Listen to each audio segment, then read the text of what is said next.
امیر المؤمنین حضرت ابو بکر صدیق رضی اللہ تعالی عنہ سے روایت ہے کہ حضور نبی اکرم صلی اللہ علیہ وآلہ وسلم نے فرمایا، میری خواہش ہے کہ قرآن مجید کی یہ سورت میری امت کے ہر انسان کے دل میں ہو۔ فرمایا، جو اسے اللہ پاک کی رضا اور آخرت کی بہتری کے لیے پڑھے گا اس کی مغفرت کر دی جائے گی۔ جس نے ہر جمعہ کو اپنے والدین دونوں یا ایک کی قبر کی زیارت کی اور ان کے پاس قرآن مجید کی اس سورت کی تلاوت کی تو اللہ پاک ہر حرف کے بدلے ان کے والدین کی بخشش و مغفرت فرما دیتا ہے۔ فرمایا، جو شخص اس کی تلاوت کرتا رہا پھر مر گیا تو وہ شہید مرے گا، اس کی تمام حاجات پوری کر دی جائیں گی۔ اللہ پاک اس پر اس کی روح قبض کرنے میں نرمی فرماتا ہے۔ جس نے اس سورت کی تلاوت کی اس کی مغفرت ہو جائے گی، اور جس نے رزق کے لیے تلاوت کی تو وہ اسے کفایت کرے گا۔ بسم اللہ الرحمن الرحیم۔ السلام علیکم ورحمۃ اللہ۔ محترم ناظرین، حضرت اسامہ رضی اللہ تعالی عنہ سے مروی ہے، فرماتے ہیں حضور نبی کریم صلی اللہ علیہ وآلہ وسلم کی ایک صاحبزادی نے آپ کے پاس پیغام بھیجا۔ اس وقت حضور اقدس صلی اللہ علیہ وسلم کی خدمت میں اسامہ، سعد اور میرے والد یا ابی بیٹھے تھے۔ پیغام یہ تھا کہ میرا بیٹا قریب الموت ہے، اس لیے آپ ہمارے ہاں تشریف لائیں۔ حضور اقدس صلی اللہ علیہ وآلہ وسلم نے جواباً پیغام بھیجا کہ ان کو میرا سلام کہو اور کہو کہ اللہ تعالیٰ جو دے وہ بھی اسی کا ہے اور جو لے لے وہ بھی اسی کا ہے، اور اس کے ہاں ہر چیز کا وقت مقرر ہے۔ صاحبزادی کو چاہیے کہ صبر کریں اور اس صدمے پر اللہ تعالیٰ سے اجر کی امید رکھیں۔ انہوں نے آدمی پھر بھیجا اور حضور اقدس صلی اللہ علیہ وآلہ وسلم کو قسم دے کر تشریف لانے کی درخواست کی تو حضور اقدس صلی اللہ علیہ وآلہ وسلم جانے کے لیے اٹھے، ہم بھی اٹھ کر ساتھ ہو لیے۔ صاحبزادی کے گھر پہنچ کر جب حضور بیٹھے تو بچہ آپ صلی اللہ علیہ وآلہ وسلم کی خدمت میں پیش کیا گیا تو آپ نے اس کو اپنی گود میں بٹھایا۔ بچے کی سانس اکھڑ رہی تھی۔ یہ دیکھ کر حضور نبی کریم صلی اللہ علیہ وآلہ وسلم کی آنکھیں آنسوؤں سے شرابور ہو گئیں۔ حضرت سعد رضی اللہ تعالی عنہ نے عرض کیا، یا رسول اللہ صلی اللہ علیہ وآلہ وسلم، یہ کیا ہے؟ آپ نے فرمایا، یہ رحمت ہے جسے اللہ تعالیٰ اپنے بندوں میں سے جن کے دلوں میں چاہتا ہے رکھ دیتا ہے، اور اللہ تعالیٰ اپنے ان بندوں پر رحم فرماتا ہے جو رحم کرنے والے ہوتے ہیں۔ حضرت انس رضی اللہ تعالی عنہ سے مروی ہے، فرماتے ہیں حضور نبی کریم صلی اللہ علیہ وآلہ وسلم نے فرمایا، آج میرے ہاں ایک بچے کی ولادت ہوئی ہے جس کا نام میں نے اپنے جد امجد کے نام پر ابراہیم رکھا ہے۔ حضرت انس فرماتے ہیں، میں نے ابراہیم بن رسول اللہ صلی اللہ علیہ وآلہ وسلم کو حضور اقدس صلی اللہ علیہ وسلم کے سامنے حالت نزاع میں دیکھا۔ حضور کی آنکھیں آنسوں سے تر ہو گئیں اور آپ نے فرمایا، آنکھیں اشک بار ہیں، دل دکھی ہے، مگر ہماری زبان وہی کہتی ہے جس سے ہمارا رب راضی ہو۔ اے ابراہیم، ہمارا دل تمہاری موت پر بہت دکھی ہے۔ حضرت ابو ہریرہ رضی اللہ تعالی عنہ سے مروی ہے، فرماتے ہیں دو شخص، ایک مسلمان اور ایک یہودی، آپس میں جھگڑ پڑے۔ مسلمان نے کہا، اس ذات کی قسم جس نے حضرت محمد صلی اللہ علیہ وآلہ وسلم کو تمام جہانوں سے منتخب فرمایا ہے۔ یہودی نے کہا، اس ذات کی قسم جس نے حضرت موسیٰ علیہ السلام کو تمام جہانوں سے منتخب فرمایا ہے۔ اس پر مسلمان نے اپنا ہاتھ اٹھایا اور یہودی کے چہرے پر تھپڑ رسید کر دیا۔ یہودی حضور اقدس صلی اللہ علیہ وسلم کی خدمت میں حاضر ہوا اور اس کے اور مسلمان کے درمیان جو ماجرا پیش آیا تھا وہ عرض کر دیا۔ حضور نبی اکرم صلی اللہ علیہ وآلہ وسلم نے اس مسلمان کو طلب فرمایا اور اس سے اس واقعہ کے متعلق دریافت فرمایا تو مسلمان نے سارا ماجرا عرض کیا تو حضور اقدس صلی اللہ علیہ وآلہ وسلم نے ارشاد فرمایا، مجھے حضرت موسیٰ علیہ السلام پر فضیلت نہ دو، کیونکہ قیامت والے دن لوگوں پر غشی تاری ہوگی، مجھ پر بھی لوگوں کے ساتھ غشی تاری ہوگی۔ سب سے پہلے میں ہوش میں آؤں گا تو میری نظر حضرت موسیٰ علیہ السلام پر پڑے گی جو جانب عرش کو مضبوطی سے پکڑے ہوں گے۔ میں از خود نہیں جانتا کہ حضرت موسیٰ علیہ السلام بھی ان لوگوں میں سے تھے جن پر غشی تاری ہوئی اور آپ مجھ سے پہلے ہوش میں آ گئے تھے، یا اللہ تعالیٰ نے آپ کو بے ہوشی سے مستثنا کر دیا تھا۔ حضرت ابو ہریرہ رضی اللہ تعالی عنہ سے مروی ہے، فرماتے ہیں لوگوں نے عرض کیا، یا رسول اللہ صلی اللہ علیہ وآلہ وسلم، لوگوں میں سب سے زیادہ معزز کون ہے؟ حضور اقدس صلی اللہ علیہ وآلہ وسلم نے فرمایا، جو ان میں سے سب سے زیادہ پرہیزگار ہو۔ لوگوں نے عرض کیا، یا رسول اللہ صلی اللہ علیہ وآلہ وسلم، آپ سے اس کے متعلق تو نہیں پوچھ رہے۔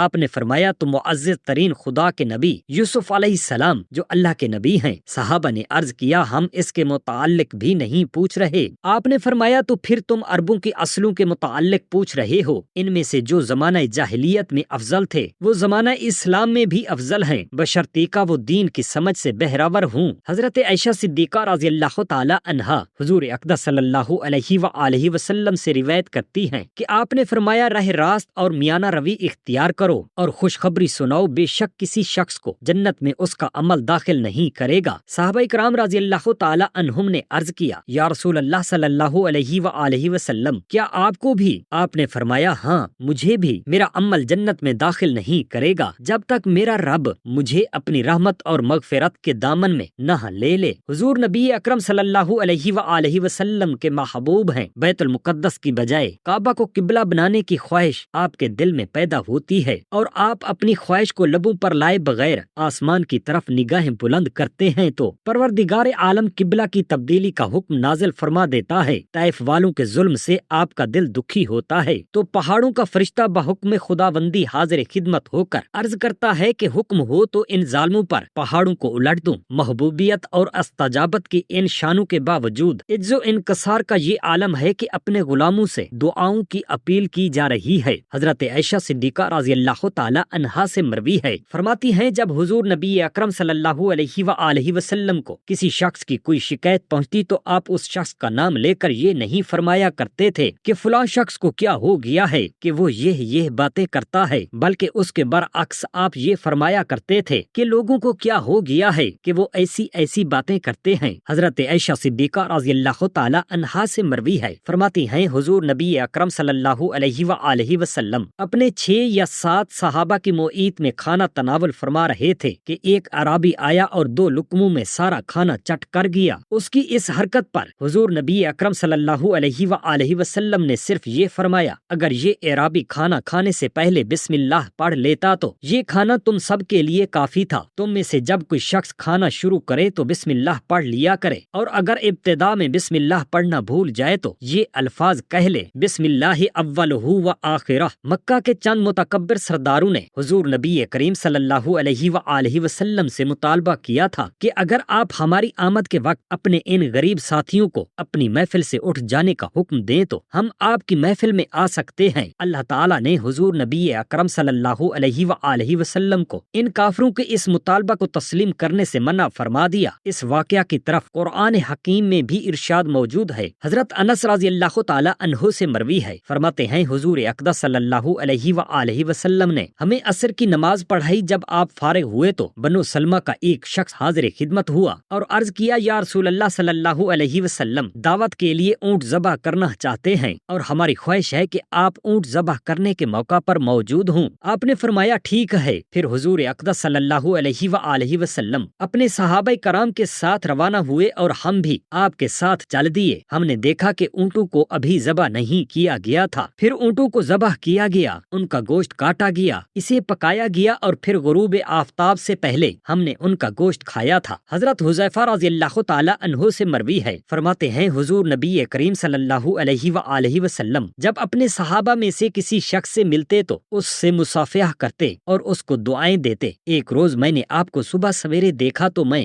راستے سے ایک طرف پھر گیا، پھر جب دن چڑھ آیا تو میں حضور اقدس صلی اللہ علیہ وآلہ وسلم کی خدمت اقدس میں حاضر ہوا۔ آپ نے فرمایا میں نے تمہیں دیکھا تھا اور تم ایک جانب پھر گئے تھے۔ میں نے عرض کیا یا رسول اللہ صلی اللہ علیہ وسلم میں حالت جنابت میں تھا اور مجھے ڈر تھا کہ آپ مجھے ہاتھ لگائیں گے۔ حضور اقدس صلی اللہ علیہ وآلہ وسلم نے فرمایا مومن نجس نہیں ہوتا۔ حضرت انس رضی اللہ تعالی عنہ سے مروی ہے، فرماتے ہیں ایک سحری کے وقت حضور نبی کریم صلی اللہ علیہ وآلہ وسلم نے فرمایا اے انس میں روزہ رکھنا چاہتا ہوں، مجھے کوئی چیز کھلا دو۔ میں نے کھجوروں اور پانی کا ایک برتن حضور نبی کریم صلی اللہ علیہ وآلہ وسلم کی خدمت میں پیش کیا۔ یہ اس وقت کی بات ہے جب حضرت بلال رضی اللہ تعالی عنہ اذان دے چکے تھے۔ حضور اقدس صلی اللہ علیہ وسلم نے فرمایا اے انس کوئی آدمی ڈھونڈو جو میرے ساتھ شریک طعام ہو۔ میں نے حضرت زید بن ثابت رضی اللہ تعالی عنہ کو بلایا۔ انہوں نے عرض کیا میں نے ستو پیے ہیں اور میں روزہ رکھنا چاہتا ہوں۔ حضور نبی اکرم صلی اللہ علیہ وآلہ وسلم نے فرمایا میں بھی روزے کا ارادہ رکھتا ہوں۔ سو آپ نے ان کے ساتھ سحری کھائی، پھر آپ نے اٹھ کر 2 رکعتیں ادا کی، پھر نماز کے لیے تشریف لے گئے۔ حضرت جابر رضی اللہ تعالی عنہ سے مروی ہے، فرماتے ہیں ایک غلام آیا اور اس نے حضور نبی کریم صلی اللہ علیہ وآلہ وسلم کے دست پاک پر ہجرت کی بیعت کی۔ حضور اقدس صلی اللہ علیہ وسلم کو اس بات کا احساس نہ ہوا کہ وہ ایک غلام ہے، پھر اس غلام کو مالک حضور اقدس صلی اللہ علیہ وآلہ وسلم کی خدمت میں حاضر ہوا۔ حضور اکرم صلی اللہ علیہ وآلہ وسلم نے اس کے مالک سے فرمایا، یہ غلام میرے ہاتھ بیچ دو۔ آپ نے اس غلام کو 2 سیاہ فام غلاموں کے بدلے خرید لیا۔ اس کے بعد آپ کسی سے اس وقت تک بیعت نہیں لیتے تھے جب تک اس سے پوچھ نہیں لیتے تھے کہ وہ غلام تو نہیں۔ محمد بن اسحاق سے مروی ہے کہ مسلمہ نے حضور اقدس صلی اللہ علیہ وسلم کو ایک خط لکھا تھا۔ جب آپ نے مسلمہ کا خط پڑھا تو آپ نے مسلمہ کے دونوں سفیروں سے فرمایا، تم دونوں کیا کہتے ہو؟ انہوں نے جواب دیا، ہم وہی کہتے ہیں جو مسلمہ کہتا ہے۔ حضور اقدس صلی اللہ علیہ وآلہ وسلم نے فرمایا، قسم با خدا اگر سفیروں کو قتل نہ کرنے کی روایت نہ ہوتی تو میں تمہاری گردنیں اڑا دیتا۔ حضرت ابو ثعلبہ رضی اللہ تعالی عنہ سے مروی ہے، فرماتے ہیں کہ حضور اقدس صلی اللہ علیہ وسلم نے ان کے ہاتھ میں سونے کی انگوٹھی دیکھی اور درخت کی ایک شاخ جو آپ کے ہاتھ میں تھی، اس سے ان کو مارنے لگے۔ جب حضور صلی اللہ علیہ وآلہ وسلم کی توجہ دوسری طرف ہوئی تو انہوں نے وہ انگوٹھی پھینک دی۔ حضور نبی کریم صلی اللہ علیہ وآلہ وسلم نے فرمایا، ہمارا خیال ہے کہ ہم نے تمہیں تکلیف بھی پہنچائی ہے اور تمہیں نقصان بھی پہنچایا ہے۔ حضرت ابن عباس رضی اللہ تعالی عنہما سے مروی ہے، فرماتے ہیں میں اور خالد بن ولید رضی اللہ تعالی عنہما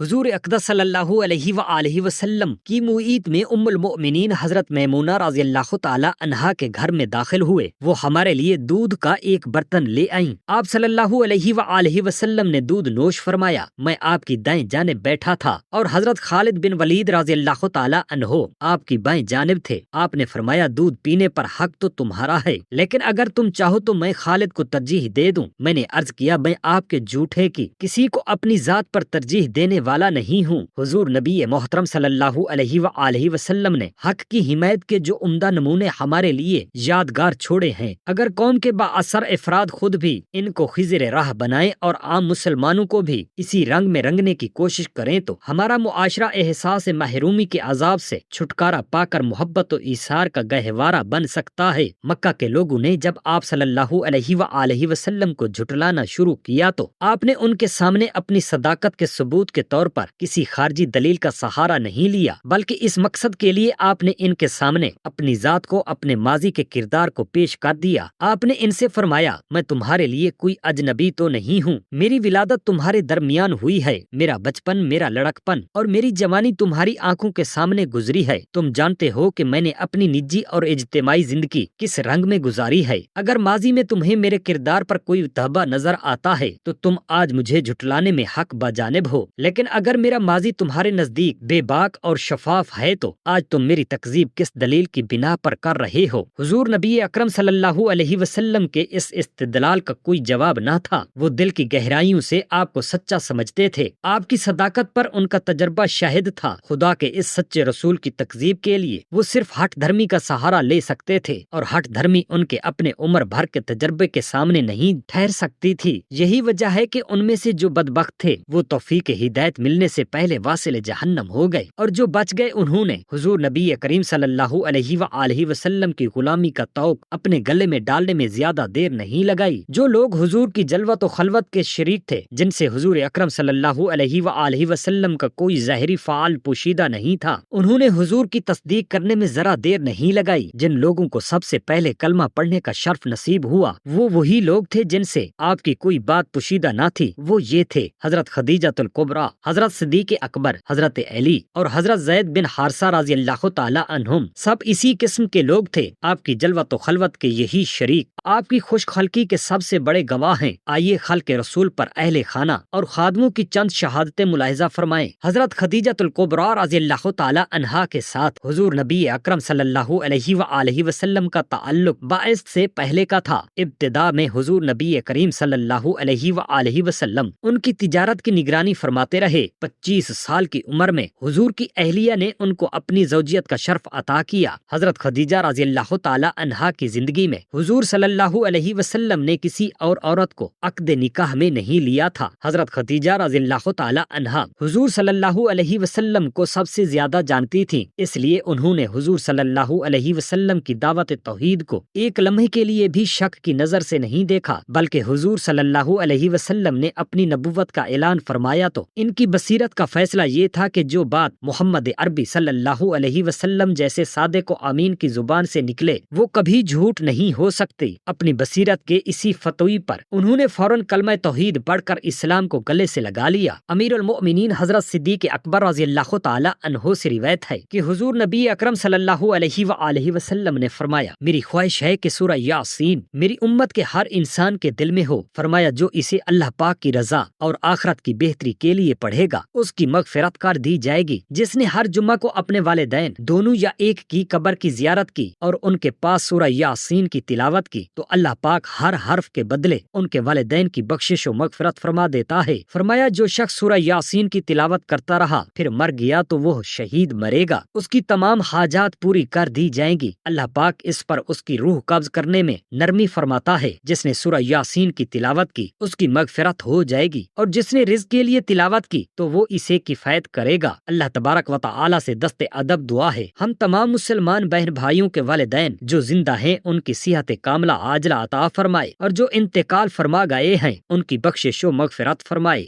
آمین یا رب العالمین۔ جزاک اللہ خیرا کثیرا۔